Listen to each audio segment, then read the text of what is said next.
Here is how I got pregnant naturally.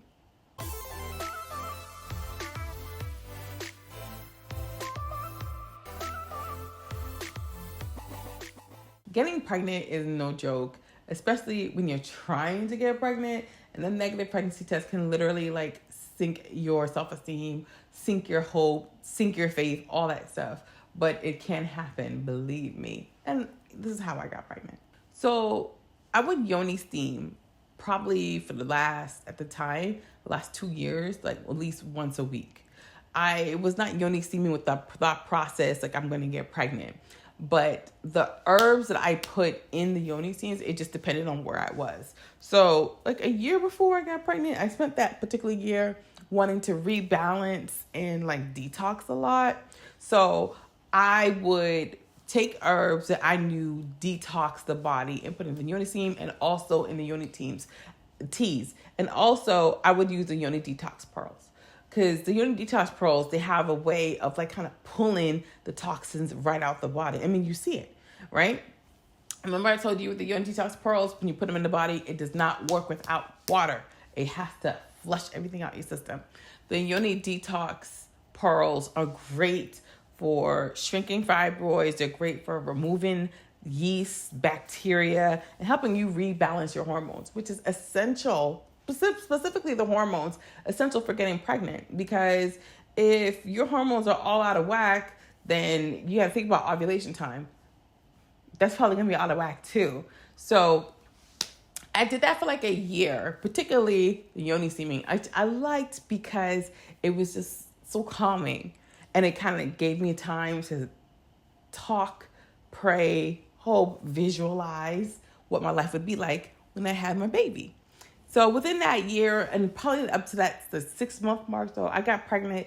Well, I found out I was pregnant in June. So from that January to June, I switched up the teas, and also the Yoni steaming.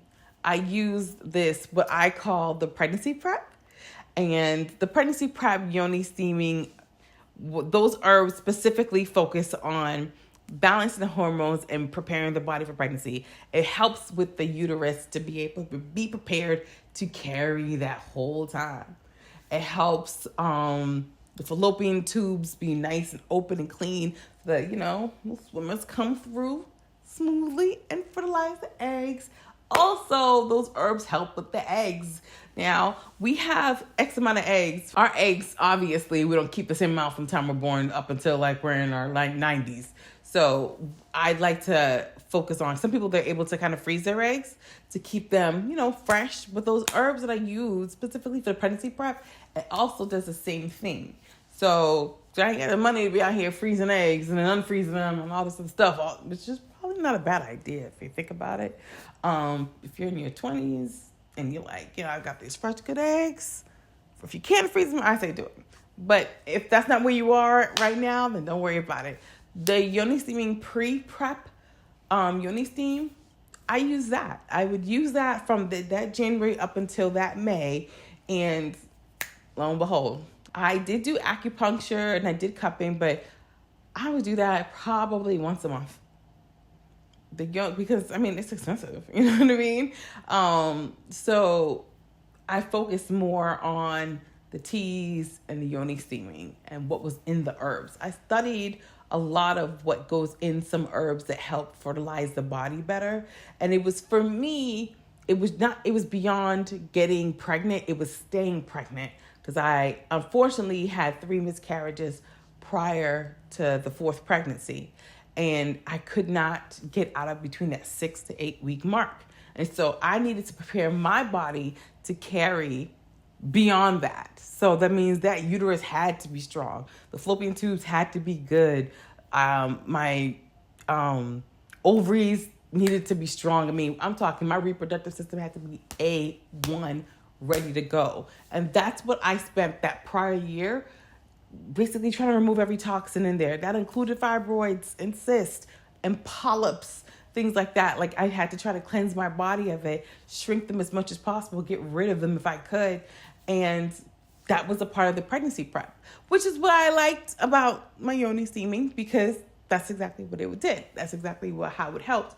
Because when I found out I was pregnant, I had a really smooth pregnancy. Like, it was super smooth. I didn't have any issues. They found one fibroid in there, but that fibroid wasn't growing, which I think is because that 6 month, year and a half mark, really, I was really getting rid of all those toxins, and so there was nothing in there to help it grow. I did watch my diet quite a bit. Your girl did have a couple drinks every now and then because this world is wild. I'm not going to lie to you. But I didn't do drugs. I ain't smoking the weed. And if you do, it's your business. But if you're pregnancy prepping, I would try to cut it down or out for the time being. Only because you want to think about that balance I was telling you about, that hormone balance. Want to make sure come ovulation time, systems are good to go. Like drinking teas, they help because those herbs go in your body and they prepare the body not just to become pregnant, but to carry full term and to carry healthy. Because one thing you don't want to do is like to make it to week 20 and there's an issue. You gotta be bedbound and it's just, ugh. I watched a documentary on Wendy Williams and she had, I think, 5 miscarriages. She kept having them around like her 20-week mark. She finally found a doctor that told her, you just have to stay in bed because I think she had a weak uterus.